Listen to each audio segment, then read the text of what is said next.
Or am I live? Yes, I am. There's nobody in the streets now.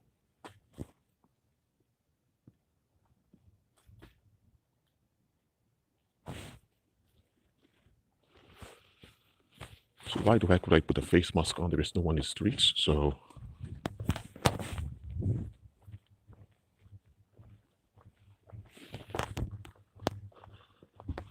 oh, there's one petition over there. But just look, it's empty around here. Empty. I'm showing this as proof to the Korean government in case they're spying on me. There's no one in the streets, so I'm going to enjoy the fresh evening air that the Most High created. So don't come and harass me because things will backfire on you severely. And you already have an issue in the north going on, so back off. But okay. For those that are here, let me know in the live chat, please. I can see the live chat on my screen, so that's fine. Okay. Marcus, Art, thank you for being here. All the others, please let me know in the live chat when you're here. Both let me know if you can hear me clearly.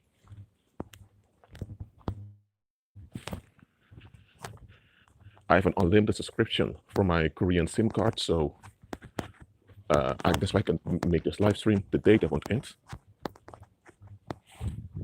I paid for it, so till the end of December, I'll be able to make live streams on my mobile phone like this. Okay. Thank you, everything, Demetria, Jessica Lay. Thank you all for being here. Okay. I'm going to jump right into the subject. And this subject of this live stream is, why do people choose crime and tyranny? Crime and tyranny are not the same. Okay? Love it, y'all. Thank you for being here. KK Pounds, thank you for being here. Listen, crime and tyranny are the same. Write it down. First note of the lesson today, or of the class today. Crime and tyranny are not the same. Let me explain what crime is. Not crime according to what the government says crime is. Okay? I'm going to give the spiritual definition of crime. Because you have the government definition of crime, and according to that definition, anyone can become a criminal if they don't concede to the codified policies that they call laws. So if they tell you that you need to wear a face mask somewhere in the Netherlands, and you don't do it, you may get a record as a criminal, even though you didn't harm someone directly. Even if it was proven that nobody around had any virus whatsoever.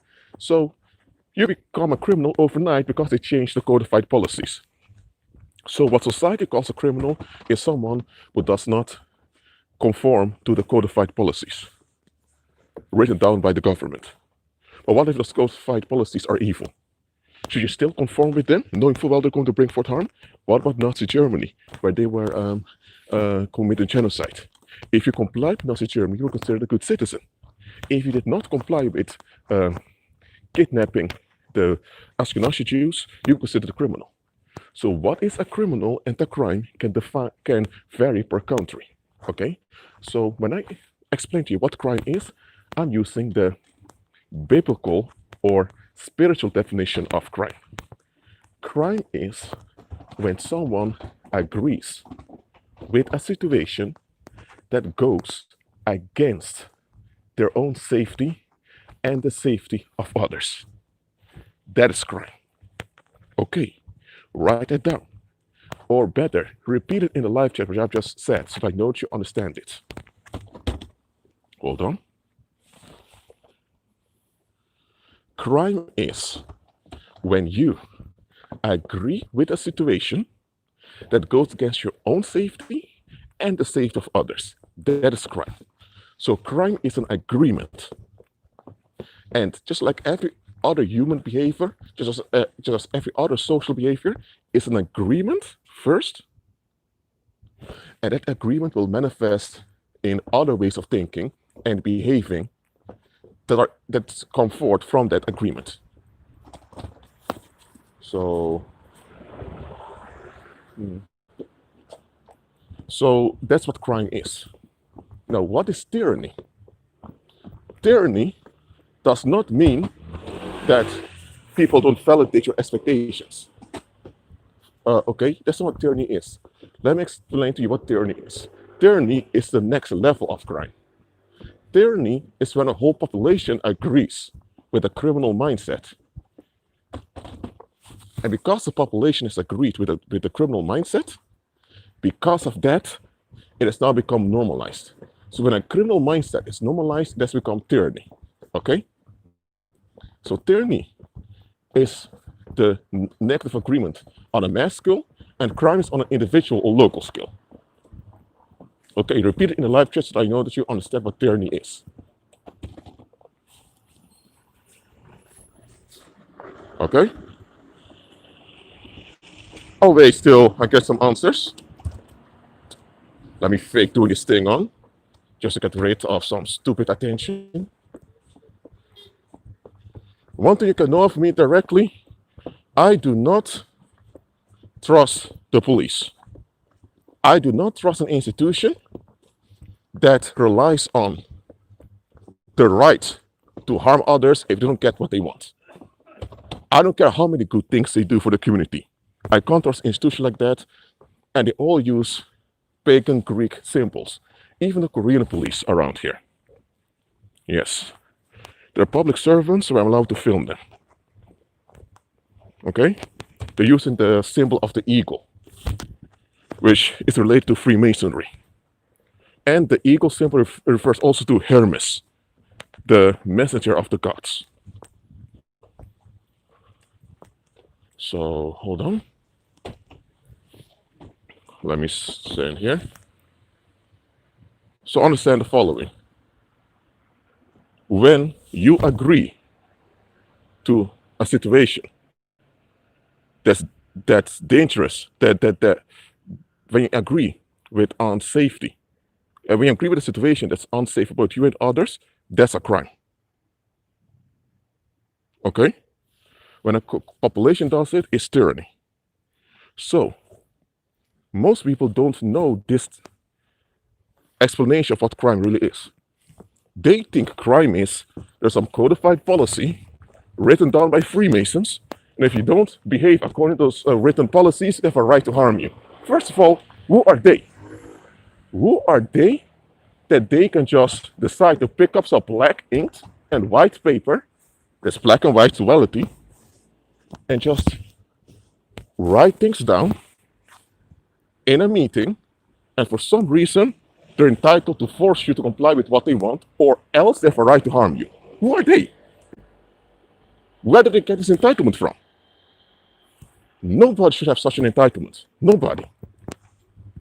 I'm going to pull off this thing very soon.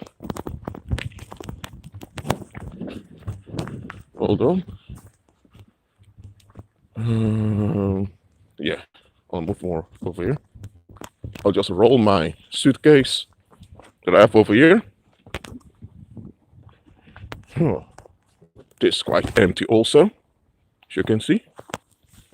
Okay. So that itself is a crime.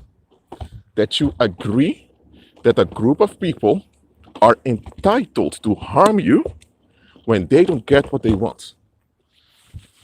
They call it a monopoly of violence. First of all, violence is destructive. So no human being is entitled to violence. So if you're not allowed to use violence, why are they allowed to do it? Or because they're the good guys? So why can't the good guys use good methods to get good things done? Why are the good guys, so-called good guys, to use evil methods to get what they want? Why are they doing that? That shows you that they lack quality. Because if they had quality, they won't resort to violence to do good things. So that alone should reveal unto you that they're not worthy to guide nor govern. Because they're using the based methods with many side effects to get what they want, and often they can't even explain what it is they want. They just want it, and they feel entitled to harm you when you don't give them what they want. That's how those governments in this world operate. And this goes against Christ. It even goes against reality. It goes against nature. And it goes against common sanity. As far as worldly people have common sanity to begin with. So understand that to agree that this group of people that we call the authorities are entitled to send mercenaries to you, that we call the police or the military, whatever, to afflict you with harm, sometimes lifelong harm, because you don't conform to their codified policies, to agree with that itself is a crime. And when the whole population agrees to it, it's tyranny. Because now the population will police one another. Because if everyone agrees, for example, let's say you live in Mexico, in the state of Chiapas, for example. It used to belong to Guatemala in the colonial era, but now it's part of Mexico. The federal state of Chiapas in Mexico. Let's say that there's this drug cartel over there. So there's this family, this household that manages the drug trade over there. And this family, from time to time, they commit blood sacrifices, or they perform blood sacrifices, and these people, they do whatever they want, but they cover their crimes or their evil they're doing with good stuff for the community. Let's say people know this goes on. Let's say that an individual agrees that this cartel is entitled to do whatever they're doing. That's a crime, because the cartel is not entitled to do all of that. But if the whole population of Chiapas, with only a few exceptions, tolerates what's going on, then they've made a silent agreement. They have given silent consent to the violence of that cartel. And that's tyranny, because any moment, any Mexican in Chiapas stands up and says, hold on a minute, what's this cartel doing? What do they think they are? Other people become uncomfortable, and other people punish that individual.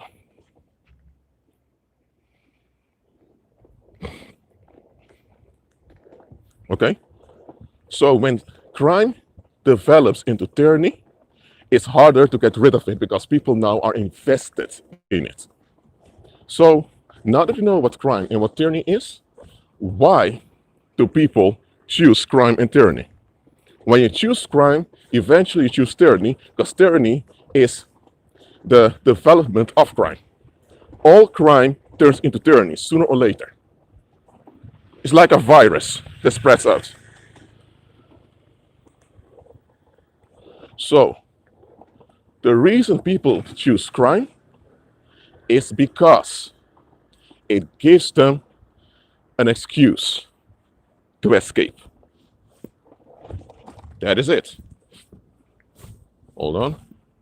I'm just explaining to you, very simple. It gives them an excuse to escape. That's why people choose crime.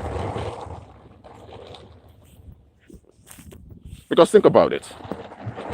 If you grew up in the ghetto, for example, in an Asian ghetto in the Philippines, for example, and have these Filipino gangsters over there that are sexually violent. They have those goons that beat people up for them and all of that.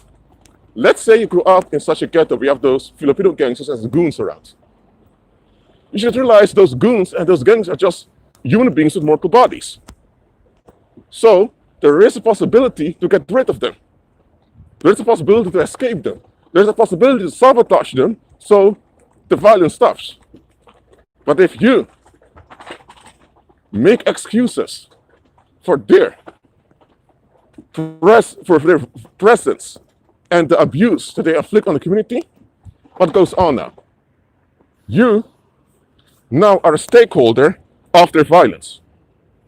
And because you're a stakeholder, you become relevant to them. And because you're relevant, you're less likely to become a target yourself. So by doing that, you avoid becoming a target. And because you avoid becoming a target, you feel safe.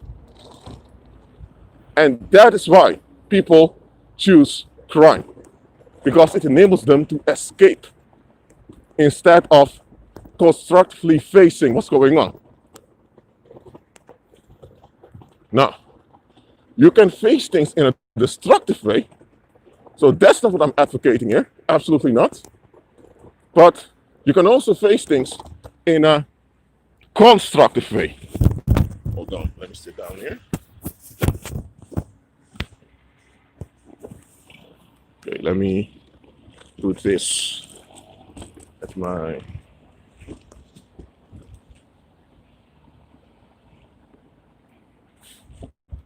good. That's right. Let me see if I missed anything in the live chat. No, I didn't miss anything. Praise the Lord. When you are able to escape by choosing crime, it gives you a short-term advantage. And this short-term advantage is often to avoid self-reflection. Look, if you're born in a let me say, when you were born, you had no choice who your parents were. You had no choice where you were born. You had no choice in what your first name would become. You had no choice in the environment you would grow up in. You had no choice what your native language would be. You couldn't choose any of that. So most of the things that shaped you, you didn't choose for them. But once you're older, you're able to choose how it relates to how you were formed. So if you were formed by a very oppressive environment, you don't have to go through life with those wounds and all that hurt. You can now decide, I want healing, and you go through the healing process. That's the option you have when you're older. A child doesn't have that option. When you're older, so when you're in your late teens or an adult, you can do that, okay? So the only responsibility you can have is to look for better options, okay? So if you grew up in an area where criminals where actual criminals, drug dealers, pedophile rings, or whoever, they owned all the shops, they owned all the businesses. So when you got a job, it was likely at some business that was a cover up for the drug trade. Listen, those businesses were front organizations, but they still provided jobs with payments. And you needed a job to take care of your family. That's why you decided, I have no other option, because when I apply outside of this area, nobody wants to take me because I see I'm from this area. So I do what I have to do to feed my family. That's different. You don't agree with what your boss and all those organizations are doing behind the scenes. You absolutely want nothing to do with it, but you have to deal with those people because you need to have an income. Okay? That's obvious that you do that. So when you tolerate a situation because you don't have any other practical option, that's not choosing that situation, okay? Because you can't choose everything in life. That's also the deception of liberals, that you can choose everything if you are just determined enough and you work hard enough. That's not true, okay? That's absolutely not true, okay? It's not. You have options from time to time, but just because you have options doesn't mean that automatically you can choose everything, okay? So if you work at let's say if you work at a bank, for example, or you work at the post office, or you have some job, and that gives you income to provide in your needs, to provide for your family, and you know that those people behind the scenes that run the thing are using as a front, they're the ones taking advantage of their leverage. That's what they're doing. And the only option you have is how you relate to what they're doing.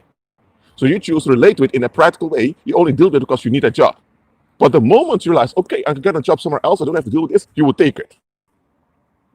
But then there are people that say, you know what, that's just the way it is. I don't want to bother with this. This is silent consent to what's going on. So it's not whether or not you have a job at that front organization. It is how you relate to it. Because if you have that job because there was no other thing available to you, then that's it. Then they are just taking advantage by misusing the leverage that you have over you. That's them being wrong, not you. But the moment you validate the wrong they're doing as if they're entitled to it, now you've chosen crime. Because the moment you admit that what's going on is evil, that is wrong, and it should be challenged, the moment you do that, you realize you have responsibility, and you check for every opportunity for you to I know it's an ambulance. Lord, help the one that's wounded in Christ's mighty name. The moment you realize this, you realize I need to be responsible. I need to look out every time there's another option for me. Okay? But the moment, yes, let me cross over here very quickly. Yes. It's more quiet over here. Less, almost no disturbance. Praise the Lord. So the moment you admit the situation, you take the responsibility for looking for better.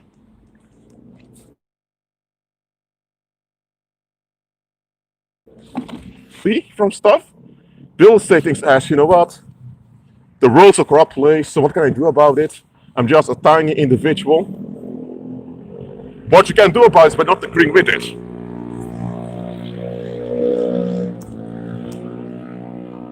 By not agreeing with it, you are not a stakeholder of it. But the moment you agree with it, you've chosen crime. And people do that because they want to flee, because they don't want to comply with solutions. They don't.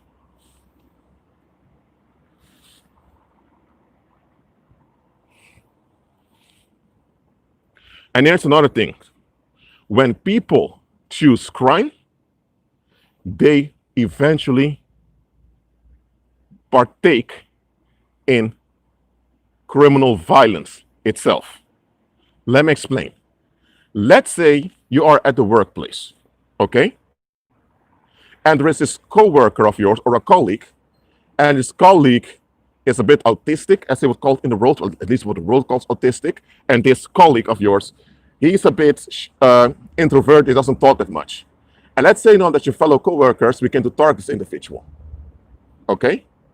If you agree with the idea that people can choose, want, feel, and think however they want, and nobody has the right to stop them, if you believe that free will BS, then you've chosen crime. Because the moment that people at the workplace turn on that individual, you will validate their negative will against the target. Okay? So you'll remain silent because you would say, well, you can't force people to like you, so you have to find a way to cope with it. No, liking and disliking shouldn't even be applied when it deals to human relationships. When it deals to human beings, you operate constructively with them, as you're obliged to. Or as the Bible says, love your neighbor as yourself. The moment you apply attachments to how you relate to other people, that means that you only see people as supply for your relief. You dislike someone when they can't provide you the relief you're craving for, and you like someone and you even become possessive of someone. That's what they call love in the world, when they grant you a lot of narcissistic supply. That's what like and dislike is all about. So like and dislike shouldn't even be applied to human relationships. It shouldn't. The fact that you have people agreeing with that, that's crime in itself. So the moment you agree with crime, eventually you will enable bad situations when it goes on. It can be, for example, that there is a man living there with his wife, and he has children, and he is physically violent against his wife and his children. And the wife tolerates the BS of the husband. The husband keeps playing the victim like he had a hard childhood, so that's before he has his reasons why he's beating his children. No, he has no legitimate reason. He just don't want to face himself, nor look for solutions. He just want to take out frustration on his kids, and he wants to be able to he demands unconditional honor without having to be honorable himself. Now, those children are part of the community. So the community is responsible and has an obligation towards those children to deal with the parents.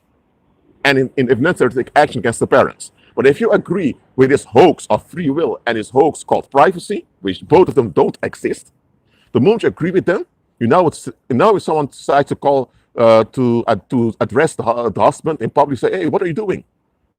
It's not your marriage. It's not your house. You don't pay rent over there. Leave it alone, man. Stop interfering with other people's lives. Now people are going to punish you for doing the right thing. Because that man needs to be dealt with by the community. In action needs to be undertaken against him for the sake of those children. But now, because you have chosen crime, you've chosen to validate inconsistent expectations that are harmful, now you are enabling a bad situation. What if one day one of those children end up addicted to drugs just to cope with the situation, and that child dies of overdoses at age 17? Who killed the child? Well, people say, well, the drug dealers did because because they knew that the guy had emotional issues and the guy just was desperate for some medication, so they shouldn't have sold the drugs. People blame the drug dealer. Others will blame the victim, even though the victim could even think clearly because he was so severely abused. They'll try to blame the victim just so that they don't have to feel guilty as a community for what they have allowed to happen. Others would blame the parents, saying, why didn't the parents pay close attention to the children? This is often told on the parents, but hold on a minute. It happened in a community. Where was the community? Where was the community when the evil was unfolding? So people, let me get it straight. People knew this man was hitting his wife, beating his children that couldn't defend themselves, a grown man with muscles, taking advantage of weaker human beings. That's a coward. And he went every day, he went out of home, going to his job, he went to pubs, he went playing pool with his friends. So he could have a whole existence in the community at ease while abusing children. He was a child abuser and he had ease in the community. So people didn't take action against him. But if one of those children would refuse to say, yeah, sir or ma'am, just something people made up, they say, who raised you? You don't have any manners. Now people going to flick the child. Hold on a minute. So you are expected to give validation to the community, but the community is not obliged to look after you. So you have to honor the community unconditionally at your own expense.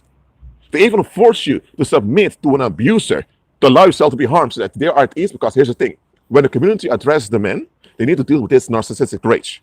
They need to deal with it. And they don't want to. So they think, okay, this narcissist has an outlet. Let's keep him with the outlet. So you are the child. You are the outlet. We don't want to be bothered by your father's issues, which we partly formed. So we will harm you if you go against your father, because if your father can't unload on you, we have to deal with this unloading. So make it easier not by tolerating him to violate you.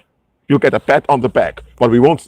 But we won't take care of you. We won't pay for your medical fees. We won't pay for your psychologist. Just make sure we're happy. That's how society is. It's a one-way street, one-way traffic. So, in this case, an example of the child that was overdosed, the community killed that kid because they enabled the bad situation for way too long. And that's what I'm teaching you here, believers. Crime and tyranny are the norm in the world.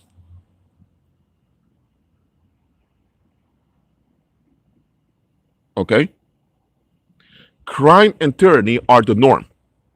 They're not exceptions when a bad guy takes a political office, like many people make you believe.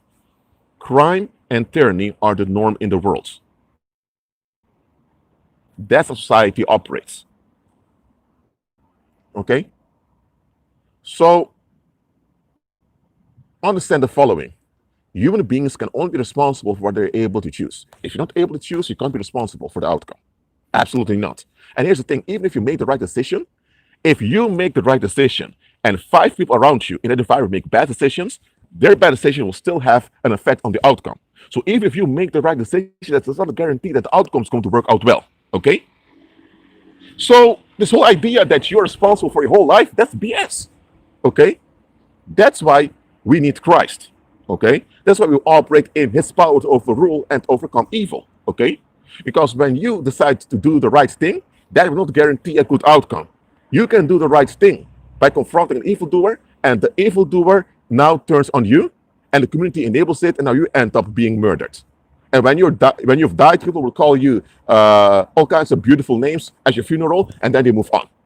Okay? So doing the right thing does not guarantee a good outcome. Okay? It doesn't.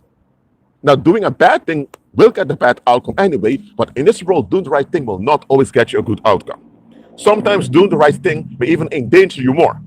Okay? And that's why Christ told us not to cast pearls before swine. So what do you do when people agree to use your name as evil, and people decide to conduct smear campaigns against you? One thing you need to understand. One thing you need to understand clearly here. Smear campaigns are also the norm in the world. You're just not allowed to do it too bluntly, because if you do it too bluntly, people have to face the fact that it's violence. Then they'll become upset with you. But if you do it in a polite and structural way, you can conduct smear campaigns. Okay? Smear campaigns are the norm. When people choose crime, they need some target to distract others from the fact that they've become enablers of evil.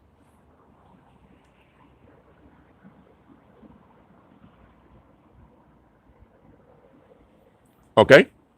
So, when people agree to make you the target, or they agree to keep you in a bad situation, because it also happens. For example of the family of the husband that beats the children. The community agreed to keep the children in that bad situation so that they don't have to face the stupidity of that man. Sometimes you have women who want to divorce husbands that are harming them. But local church and others tell them, no, you said I do, you need to go into therapy, you need to work on the marriage. They gaslight those women to stay in a bad situation. And you may think, why would people do that?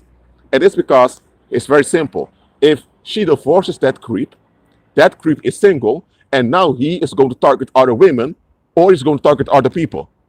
So now you have a maniac on the loose. But now that maniac is stuck with his target, they want him to remain stuck with the target, so at least they are left alone. So society will blackmail you. Yes, you. Society will blackmail you to stay in a bad situation so they can get relief from you being in a bad situation. All right? Society does that, and it will do it to you sooner or later.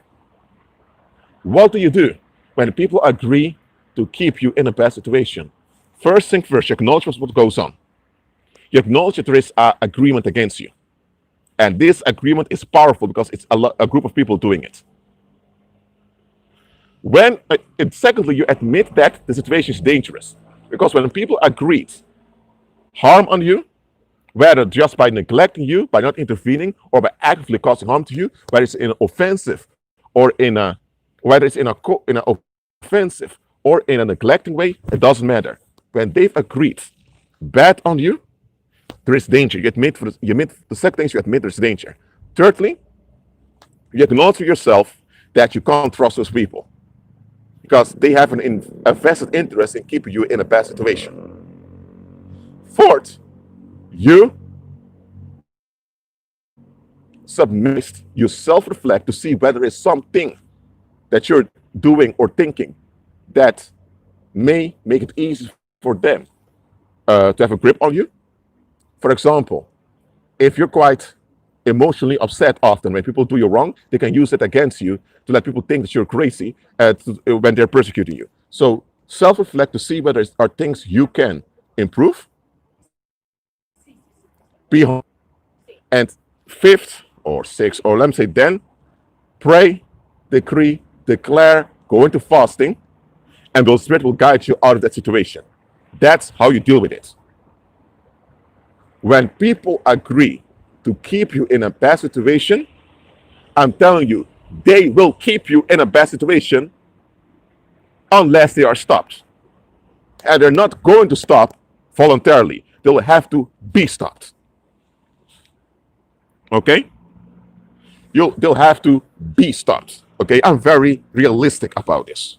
Okay? I'm not going to teach you abracadabra BS here just to make you feel good. I'm teaching you reality here. When a community doesn't want to face things, and just so that they can get the relief and just so they can flee, they agree to put you or to keep you in a bad situation. There will be people who will openly dump on you as if you're trash, just to relieve themselves. And why do they dare to do it? Listen, if someone is beloved by a community and you dump on them, others will tell you, oh, what's going on? Why do you talk to him like that? Why do you talk to him like that? What's wrong with you? But if people agreed to keep you in a bad situation and someone openly dumps on you, if others tell them, what are you doing? The other individuals dump can say, hey, but you guys are talking bad about him also. You guys are talking shit about her behind the scenes. And now that I'm doing it open, now you guys are playing the victim. So people don't want to be challenged that way. So when people have agreed to keep you in a bad situation, they will tolerate bad things happen to you. And Violent cowards will take advantage of this. So understand the following. Even though a violent coward is a violent coward by their own effort, and the community cannot change that individual, the community can shut down the opportunities for that violent coward. If someone is a child molester, for example, the only way he can successfully molest children is if there are opportunities presented to him. So if you have parents who neglect their children, and the children have mental issues as a result, that's an open door for a child molester to lure the child with fake love and to harass and to molest the child. Or if you have parents who don't really pay attention to children, or if you have community that neglects pay attention to their children, then that's also an open door. So yes, the child molester is a creep, and everyone agrees it needs to be stopped. But how come he was able to perform his crime so easily? It is because there's neglect. But people don't want to talk about that. So a violent coward will only unload if he or she has been given consent by the community. Because a violent coward has now I'm saying, even though their attitude is stupid, but they do have a mind. They can think. A violent coward knows if he or she unloads on an individual that's not sanctioned by the community, he will be dealt with, or he will end up in jail, or he will flat out die because people retaliate. So a violent coward will always pay attention to whom is neglected, and they will go after those that are neglected. Okay, that's what violent cowards do. And the world enables the violent cowards so that the violent cowards don't escalate on them. That's what they do. So understand, when people have agreed to keep you in a bad situation, they will tolerate and even sponsor harmful actions and bad stuff against you. They will. Why? Because when the bad happens to you, it doesn't happen to them. But at the same time, they want you, their victim, to give them relief also. They want you to treat them the best way possible despite what they're doing to you. And the moment you call them out on it, they openly lose their mind, and now they want to kill you. Now they want to take away your life. So understand the following here, believer. Even not all worldlings are violent cowards, but worldlings enable violent cowards. And worldlings that are not violent cowards, when you confront them, they can escalate just as if you are a violent coward. Okay?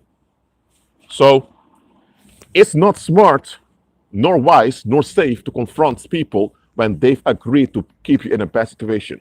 When you notice that people, through their actions and their behaviors, have chosen to keep you in a bad situation, don't confront them about it.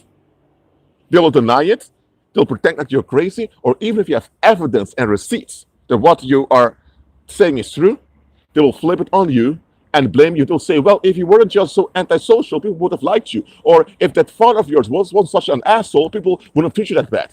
What does your father being an asshole has to do with people agreeing to keep you in a bad situation? Why didn't they keep your father in a bad situation then if they think he's an asshole? Why did they keep you in a bad situation? Oh, because they don't dare to confront that man, so now they want to dump on you? So don't confront society when society agrees to keep you in a bad situation.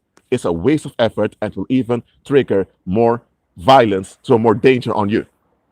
Because they're not going to admit they're cowards, and they're not going to face themselves and comply with justice, because they'll lose. If you agree, let me say like this. Let's say that you have, I'm going to give an example now. Let me leave it like this. Okay. Let's say you have a wife, okay?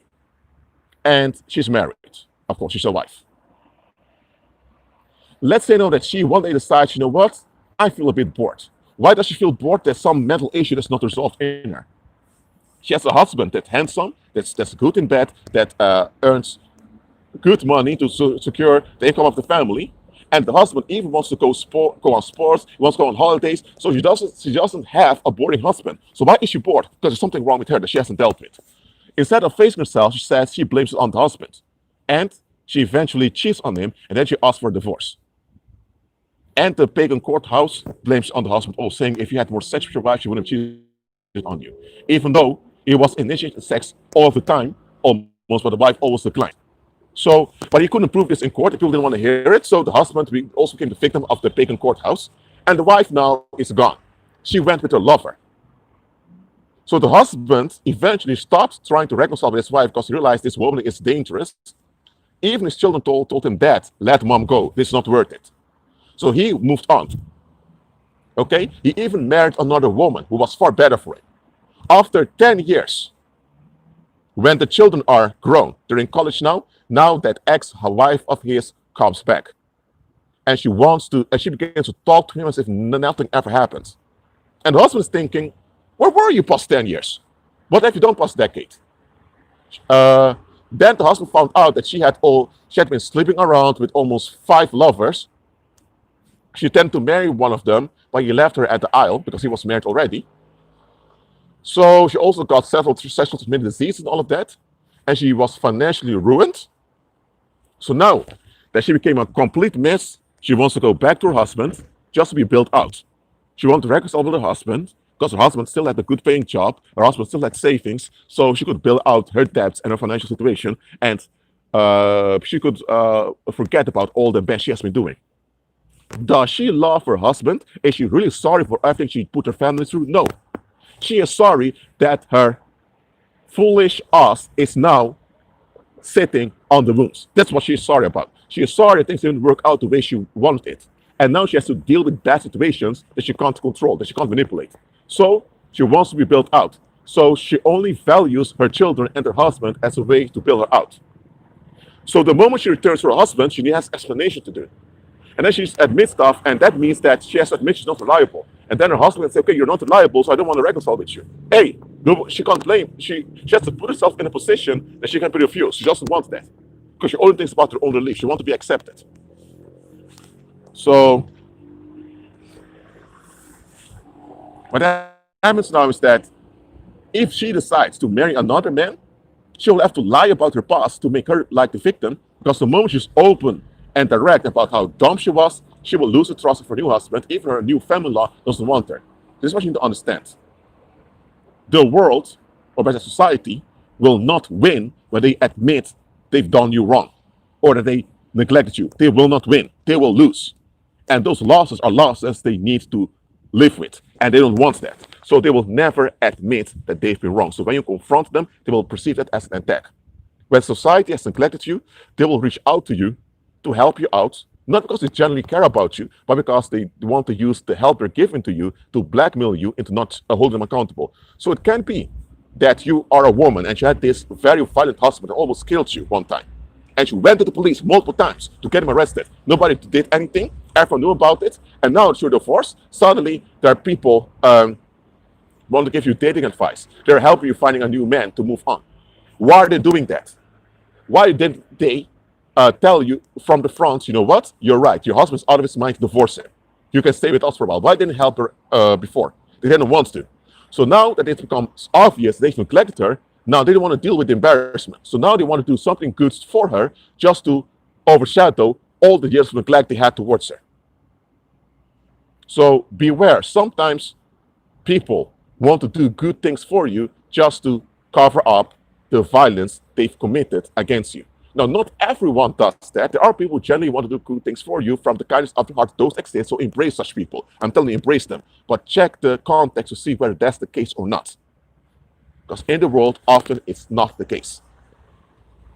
Or if you were a child and you have all the psychological issues that are haunting you, now that you're an adult, people used to blame you for it. And now those same people, now that you're married, they want to visit you, to meet your wife and your kids. Why? They want to have something to blame you for, even though as an adult, because now they have children of their own or they have grandchildren, and they've lied against their children, grandchildren about you. So now their children, grandchildren looking you up and you realize this man is a decent married man. He's a decent man in the community. Why were you guys complaining about him? So now they want to trap you in a bad situation so they can use that to validate all the lies they've been telling their own relatives. I'm telling you, there are many wolves in sheep's clothing out there. There are many enablers out there who will even help violent perpetrators to lure you in a trap so that they are left alone. I'm telling you, they exist. So let me look at if I missed any questions over here.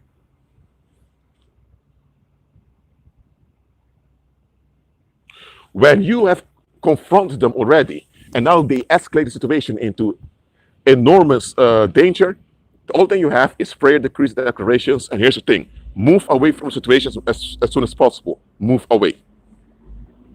And here's another thing I want to tell you, believers: don't wait till people agreed bad on you.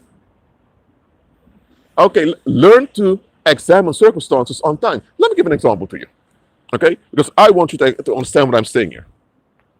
If you are in high school, for example, I'm going to use a high school example now, okay? I know most of you are not in high school, but it's an easy example.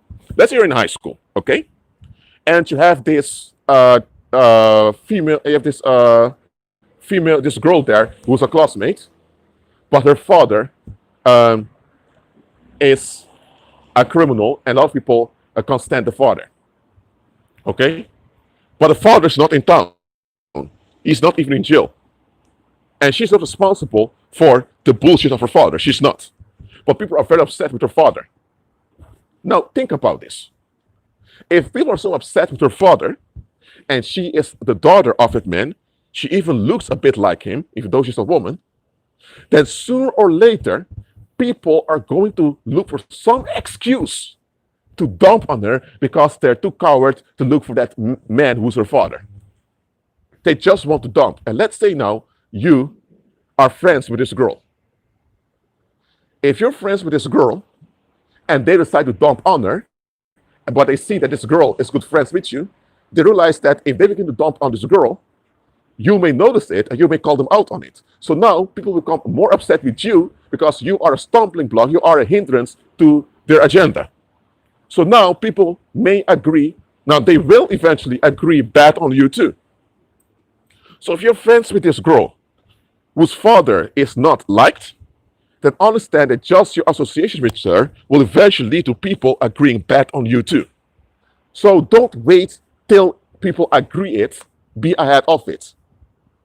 Decree, declare, pray, and fast, do all of those things all the time, so that when it happens that they decide to agree bad on you, you're far ahead of them. You're far ahead. If you were the one that was neglected by society, okay, and you call society out on it, let me say this: soon people are not going to be happy with that, okay? And look at this: if you used to be a scapegoat, the people used to dump on you, and now you have multiple academic degrees and you have your own business, things are going very well with you, all those people that dumped on you, they're going to feel very bad. Why? Because they have an agreement against you that nothing good will come from you. But now their narcissistic urge backfires on them, because every time they mention how pathetic you are, they're confronted with all your achievements. And those achievements reflect on them, and they don't have almost no achievements. So this is going to put them in a very embarrassing situation. They don't want that. And let's say now that one of those haters of yours has a wife. The wife now, that wife is invested in having ease and peace in her household. So when that husband of hers is a hater of yours, she will eventually agree against you too. And when she agrees against you, her own relatives will do the same thing. So if you were the target of dumping in the past, know very well that as long as you are alive, there are going to be future attacks and future demonic forces you will have to deal with. Straight up, that's how it goes. Because even if all the perpetrators and enablers would die suddenly, the fact alone that you survived a demonic force is something that's going to scare others. So others, just to make sure that things can't backfire on them, if they one day decide to agree bad on you, will also target you. Don't wait till society agrees to keep you in a bad situation. Be ahead of it. Be ahead of it. And that's why it's quite important to pay attention to your intuition.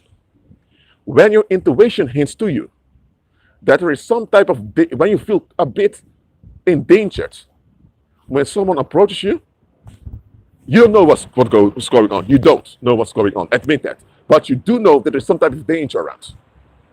Okay? It can be someone begins to ask you how you are out of the blue. Why is he asking how you are out of the blue? And he normally doesn't even speak to you. It is because he is sent by other people to ask how you are so that others can get information about you via him. He is codependent. He wants the friendship of the world. So people in the world tell him, either you help us to get this guy or we don't want to deal with you. So to keep the friendship and approve of society, he joins them in their plot. So he pretends to be your friend just so that others can have their way with you. Okay? So it can be when someone approaches you that you feel a bit in danger and you think, oh, what's going on here? He doesn't have a gun nor a knife to directly harm you, but he's part of a plot. Or maybe he's being used unaware to himself, that he's unaware that it's being used as a tool to bring you down. So as believers, we need to learn to pay attention to our intuition. Okay?